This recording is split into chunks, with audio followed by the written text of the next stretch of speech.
အားလုံးပဲမင်္ဂလာညချမ်းလေးပါဒီညလေးမှာသင်ဟာအိပ်ရာထဲမှာနေမြုပ်နေတာပဲဖြစ်ဖြစ်ညဘက်ဒီနိုးလာပြီးပြန်လဲအိပ်မပြောနိုင်တာပဲဖြစ်ဖြစ်ဒီနေရာလေးဟာစိတ်ရည်ဆူညံတဲ့တွေကိုလွှတ်ချပြီးငြိမ်ချမ်းစွာဖြတ်သန်းဖို့သင်အတွက်နေရာလေးတစ်ခုပါပဲကျွန်တော်ကတော့အိပ်စက်ခြင်းအတွက်လမ်းညွှန်သူဖြစ်ပါတယ်သင်ရဲ့အသက်ရှူလိုက်ခြင်းကိုအာရုံစိုက်လိုက်ပါနှဆိုင်သောအနာယူမှုလေးဟာသင်ခန္ဓာကိုယ်ရဲ့စိတ်နဲ့နှလုံးသားကနေတဆင့်စီစဉ်သွားပါလိမ့်မယ်။သင်ဟာအေဂျင့်ပြီးချုံမိန်သောအိပ်စက်ခြင်းအခြေအနေသို့လမ်းညွှန်ပေးမှာပဲဖြစ်ပါတယ်။ခုခြေချနေထိုင်သလိုပဲအိပ်ရာလေးပေါ်သို့လဲလျောင်းလိုက်ပါ။သင်မူရာနဲ့ခေါင်းတို့ရဲ့ထောက်ပံ့ပေးမှုကြောင့်ခေါင်းကနေခြေပြားထိခန္ဓာကိုယ်တစ်ခုလုံးတည်ငြိမ်မှုများကလွှမ်းခြုံထားလို့ခံစားရတယ်။ဖြည်းဖြည်းချင်းနဲ့ကြဲကြဲပြန့်ပြန့်ရှူသင်းပါတည်ငြိမ်စွာရှူထုတ်လိုက်ပါနောက်ထပ်ဖြည်းဖြည်းချင်းအာဟာရပြေဝတဲ့ရှူသင်းမှုကိုထပ်မံပြုလုပ်ကညင်သွားစွာတက်ပြင်းချပြီးပြန်လှုပ်လိုက်ပါအသက်ရှူထုတ်လိုက်တိုင်းတစ်နေ့တောင်ကိုနောက်ကျကြံနေစေဖို့နဲ့အတိတ်မှာထားခဲ့ပြီးတဘာဝအတိုင်းဆက်လက်ရှူချိုက်ပေးလိုက်တဲ့ချိန်လေးမှာတော့အပြေဝတန်တရားတစ်ခုစီကတင်အားပြစ္ဆုတ်ပံတွင်စင်သက်ရန်ကူညီပေးနေခြင်းဖြစ်ပါတယ်အသက်ရှူသွင်းခြင်းအလေးခြင်းရဲ့နှိကွေးသောစိတ်ဆင်းမှုတွေသို့တင်ရောက်ရှိတဲ့ကဲ့သို့အခုတင်ခြေထောက်တွေစီကိုအာရုံစိုက်ပြီးဘာတွေရှိနေလဲဆိုတာကိုသတိပြုလိုက်ပါတင်ရဲ့ခြေထောက်တွေကိုကျေးဇူးတင်ကြောင်းတူတူလေးပြောပြီးနောက်တစ်ချိန်အသက်ရှူထုတ်လိုက်တဲ့အခါအေးချမ်းစေဖို့ဖိတ်ခေါ်လိုက်ပါတင်မာမှုနဲ့ကြိုးစားအားထုတ်မှုအားလုံးအရေးပြောသွားပြီး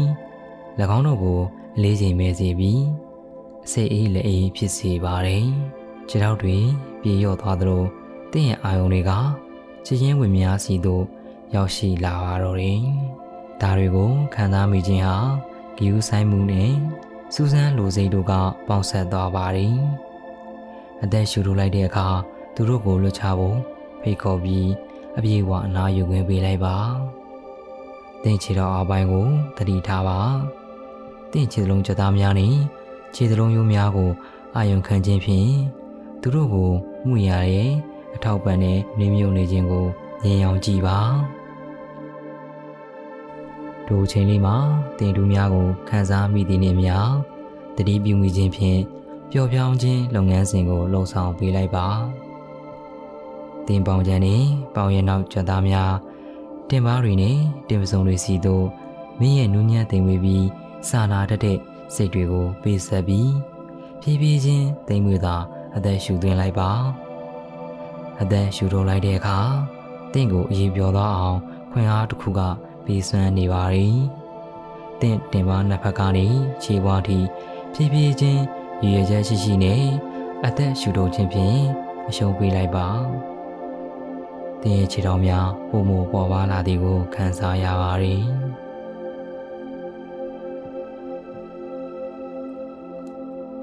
ဒီလိုညင်သာတဲ့ခန္ဓာကိုယ်စကန်ဖတ်နေတဲ့အခါတင်ရဲ့စိတ်ကပြန့်လွင့်နေမယ်ဆိုရင်အတွေးတွေကိုတိတ်ဆိတ်ငြိမ်သက်တဲ့စမ်းကြောင်းလေးလိုလွတ်လပ်စွာစီစဉ်သွားပါစေတင်အတွေးတွေကိုပြုပြင်ဖို့နဲ့ခွဲခြမ်းစိတ်ဖြာဖို့ဒါမှမဟုတ်ရှောင်ရှားဖို့မလိုအပ်ပါဘူးသူတို့ရှိနေခြင်းကိုအတိမတ်ပြုပေးပြီးသူတို့လမ်းကိုရှောက်ခွင့်ပေးလိုက်ပါသင်ရဲ့အသက်ရှူတမ်းလိုပဲအလွယ်တကူဝင်ထွက်သွားပါစေ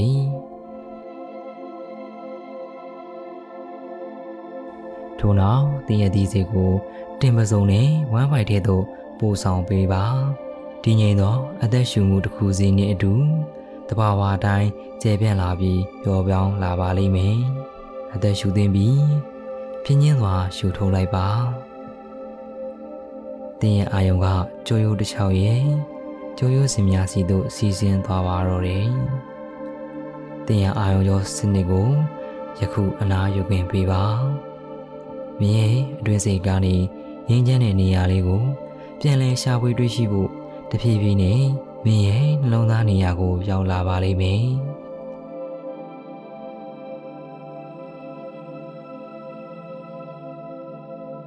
အသက်ရှူလန်းကြောင်းစီစဉ်ပုံကိုခန်းစားမိခြင်းဖြင့်မင်းရဲ့နှလုံးသားနဲ့ရှင်ဘက်တို့အားအသက်ရှူသွင်းလိုက်တိုင်းအာဟာရဖြည့်တင်းပေးနေပါတယ်အသက်ရှူထုတ်လိုက်တိုင်းဖြည်းဖြည်းချင်းပုံမှန်တိုင်းနှဆိုင်စွာအသက်ရှူပါဒီနုပညာဟာနုညံ့သိမ်မွေ့စေပြီးပွင့်လင်းစေပါတယ်အခုသင်ရဲ့ကြောပြင်ပေါ်ပိုင်းနဲ့ပခုံးတစ်ဝိုက်မှာဘာတွေရှိနေလဲဆိုတာကိုသတိပြုလိုက်ပါမြည်သည့်တင်မာမှုလေးလံမှုကိုမဆိုပြတ်ပွဲသွားစေရန်ဖိတ်ခေါ်လိုက်ပါလာရောက်အောက်ကဖြည်းဖြည်းချင်းစီးဆင်းနေတဲ့မြင်တစင်းလိုပါပဲတင်ရဲ့ဖြည့်ရောလာတဲ့တီးစင်ဟာပခုံးတွေကနေလက်ချောင်းထိပ်တွေအထိလက်မောင်းတစ်လျှောက်စီးဆင်းသွားပါတယ်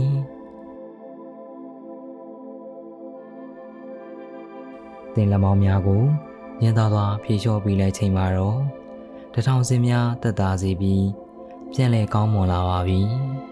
တင်လက်ဖံများနဲ့လက်ကောက်ဝင်များလည်းပျော့ပြောင်းလာပါတယ်ပြီးတော့တင်ရဲ့ဒီစိတ်ကတင်လက်ထဲရောက်ရှိလာတဲ့အခါအလွန်မင်းတင်းကျပ်စွာစုပ်ကင်ထားတဲ့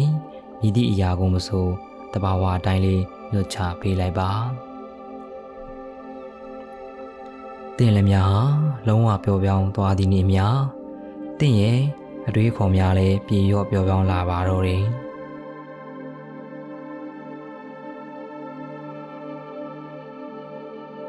ဖြည်းဖြည်းချင်းတန်းစင်သောအသက်ရှူသွင်းခြင်းကလေပင်ကိုအာဟာရဖြည့်တင်းပေးနေပါတယ်။တင်ရဲ့တတိရှိမှုဟာမျက်နှာပြင်ကနေတဆင့်ဖြတ်တန်းသွားပြီးတင်ကြုံတွေ့ရနိုင်တဲ့တင်းမာမှုတွေကိုပြေလျော့ပေးပါတယ်။တင်ပါပြင်းနဲ့မျက်ခုံးတစ်ချောင်းပြန့်နှံ့သွားပြီးနှစ်ဖူးကကြက်သားငယ်လေးတွေအားလုံးကိုချုံးဝေစေပါတယ်။ထို့နောက်မြင်အောင်ကြည့်ပါ။ငွေရောင်လင်းနှမ်းများကတလန်းလန်းနဲ့တောက်ပါနေပြီးကျင်မုံလေးများနဲ့ဖွဲ့စည်းထားပုံပါပဲ၎င်းကတင်ကောင်းတဲ့တွင်ကြန့်ရှိနေသောရုပ်ပိုင်းဆိုင်ရာတင်းမာမှုများကိုပြေပြောက်စေပါတယ်ဤနေရာတွင်ဖြည်းဖြည်းချင်းနဲ့အသက်ကိုမှန်မှန်လေးရှူပြီးရှူထုတ်လိုက်တိုင်းနုညံ့သိမ်မွေ့ဖို့တတိပေးချက်တစ်ခုချင်းစီကလွတ်ချဖို့ဖိတ်ခေါ်နေသလိုပါပဲ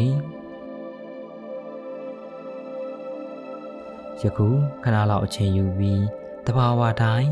တင်ရဲ့ဖြစ်တည်မှုရဲ့ဆဲတိုင်းအယိုးတိုင်းနဲ့သွေးကြောတိုင်းကနေပြန့်နှံ့သွားတယ်လို့စိတ်ကူးကြည့်ပါတင်တကူလုံးလွှမ်းခြုံထားပြီးကြန့်ရှိနေတဲ့တင်းမာမှုတွေကိုပြေပြောက်စေပါရင်မြေရုပ်ပိုင်းဆိုင်ရာကပိုပြီးပေါ်ပါလာတယ်တည်ငြိမ်လာတယ်တောက်ပလာပါတယ်လာရဲ့အလင်းရောင်ကတင့်ခန္ဓာကိုယ်ကိုစွမ်းအင်များဖြည့်တင်းခြင်းဖြင့်ဤရုပ်ပိုင်းဆိုင်ရာအဖြစ်မှန်နဲ့တင့်ခန္ဓာကိုယ်တွင်ရှိငြိမ်သက်သောကောင်းကင်နှင့်အာကာသကြားရှိတရားတစ်ခုအဖြစ်တည်ရှိနေလျက်ပါတင်နှလုံးသားနဲ့စိတ်ကကျယ်ပြန့်လာနေတာကိုမြင်အောင်ကြည့်ပါယခုငွေရောင်လေးနှမ်းများဟာမြို့ကူးများကဲ့သို့တဖြည်းဖြည်းနဲ့ရိမ့်နေလာပြီးလက်အောင်အောက်ကတိတ်ဆိတ်တဲ့ခြံဝန်းလေးတွေကိုခြေလန်းလိုက်ချိန်မြားစင်းရောင်မြက်ခင်းပြင်ကမြေပြင်ကိုဖုံးလွှမ်းထားပြီးမြက်ခင်းပြင်ကဘလောက်ထိနူးညံ့ပြီးလွေထွေးတယ်ဘလောက်ထိတည်ငြိမ်စွာချီနှောင်ထားတဲ့ဆိုတာကိုသတိပြုလိုက်ပါ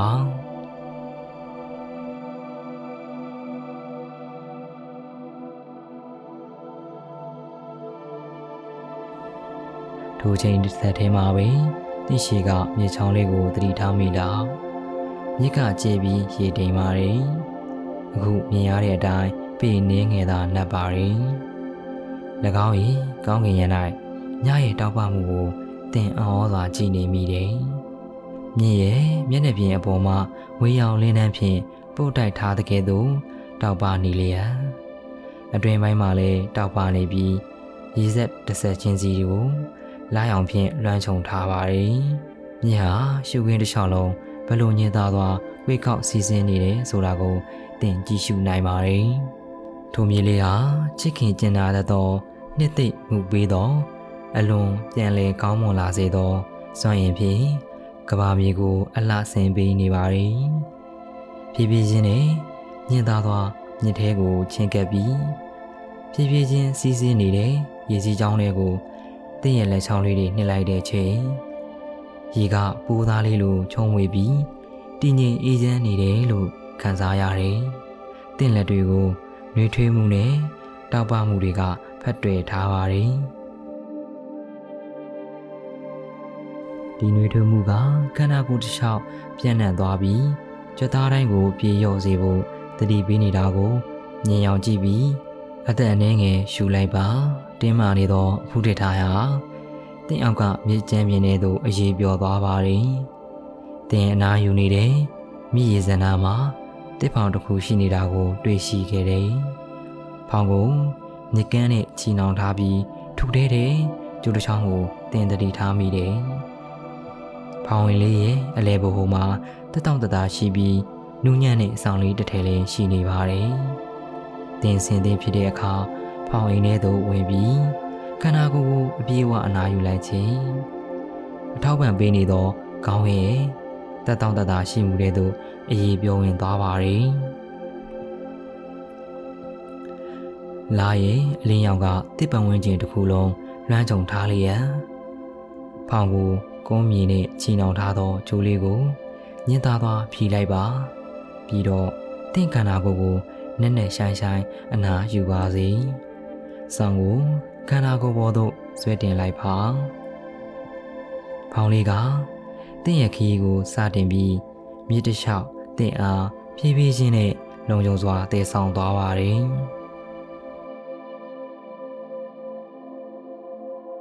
ဒီအချိန်လေးမှာစိတ်ကဘယ်နေရာမှာရှိနေလဲဆိုတာကိုသတိပြုပါပြီးခဲ့သောဒီနေ့အကြောင်းတွေပြန်တွေးနေလားဒါမှမဟုတ်နောက်နေ့အတွက်စီစဉ်နေလားအခုချက်ချင်းလှုပ်ဆောင်လို့မရတဲ့အရာတွေကိုထိန်ချုပ်ဖို့ကြိုးစားနေတာလားဒါမှမဟုတ်ဖြစ်လာနိုင်တာတွေ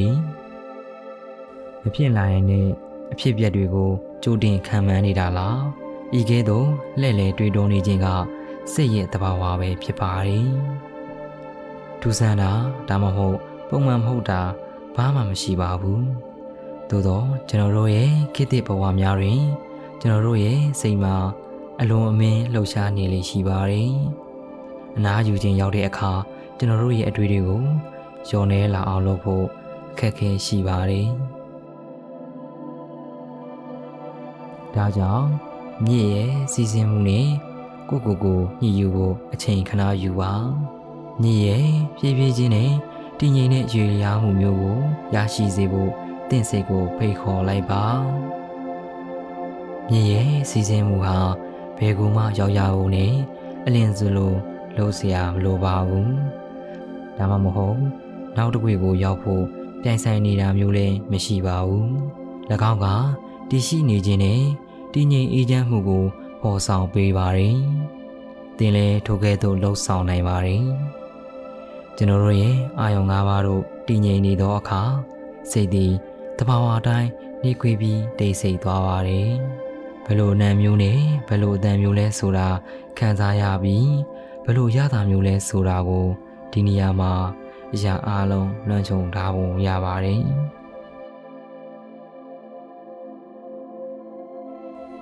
နှဆိုင်သောအပြာရောင်ကောင်းကင်မှာကြယ်များဖြင့်တောက်ပါနေလျက်တင်းဆုံမှတစဉ်စီစဉ်နေသောလက်ဆက်တဲ့လေကိုတတိပြုလိုက်ပါ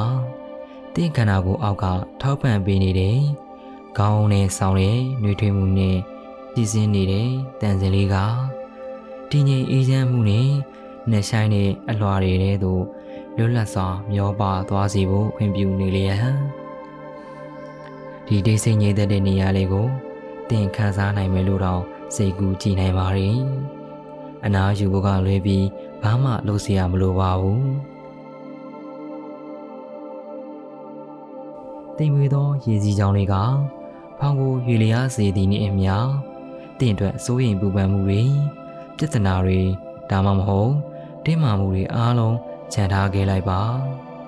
တင့်ကိုတည်ဆောင်နေချိန်မှာသူတို့အားလုံးတဘာဝအတိုင်းနောက်ကျကြံနေတတ်ကြပါတယ်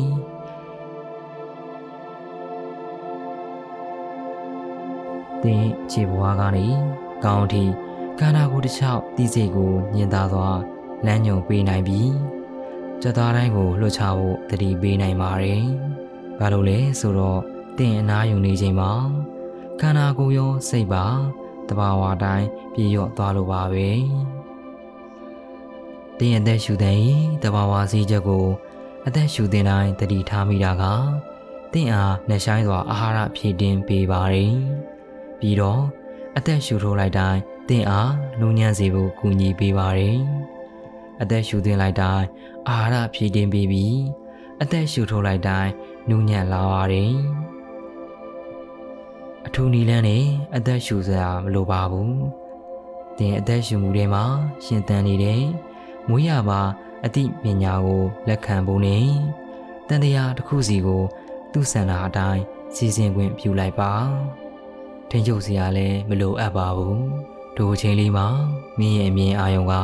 ကောင်းငင်စီသို့ပြန်လွင်သွားပါတယ်မင်းရဲ့အပေါ်မှာတောက်ပနေတဲ့ကျဲတွေကိုအံ့ဩခုန်မင်စွာကြည်နေမိတယ်သူတို့ရဲ့တိတ်ဆိတ်ငြိမ်သက်စွာရှိနေခြင်းကိုသင်ခံစားမိတဲ့အခါသင်အားအမောင်တွေကြားမှာကာကွယ်ပေးနေပါတယ်ကိုဘယ်လောက်ချစ်ပြီးပံ့ပိုးပေးခံနေရလဲဆိုတာကိုခံစားကြည့်ပါသင်ကဒီမှာတယောက်တည်းမဟုတ်ပါဘူးစကြဝဠာကသင်နဲ့အတူရှိနေပါတယ်လာရဲ့အလင်းရောင်ကဖြာထွက်နေလျက်သင်ရဲ့ဆယ်တိုင်းကိုတက်တာစေဖို့ဖြာထွက်နေတယ်လို့စိတ်ကူးကြည့်ပါစိုးရိမ်မှုတွေတွေးတောမှုတွေကိုဒီမှာလွတ်ချလိုက်ပါငြိမ်းချမ်းမှုနဲ့အေးချမ်းမှုတွေသို့ကြော်ဝင်သွားနိုင်အောင်သူတို့အားလုံးကိုလွတ်ချလိုက်ပါ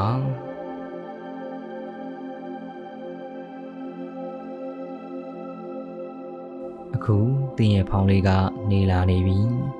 မြည့်ရဲ့အဆုံးကိုနီးကပ်လာပါပြီသင်အတွက်ရှာဖွေဖို့ဒါမှမဟုတ်အောင်မြင်ဖို့ဘာမှမရှိပါဘူးစောင့်ကြုံနေတဲ့တခုသေးသောအရာကနှဆိုင်နဲ့အနာယူခြင်းလေးပါပဲသင်စိတ်အတွက်အနာယူပါသင်ခန္ဓာကိုယ်အတွက်လည်းအနာယူပြီးသင်ဒီမှာရှိနေရတာကသင်ရဲ့ခန္ဓာကိုယ်နဲ့စိတ်မှာဘယ်လိုခံစားနေရလဲဆိုတာကိုသတိပြုပါ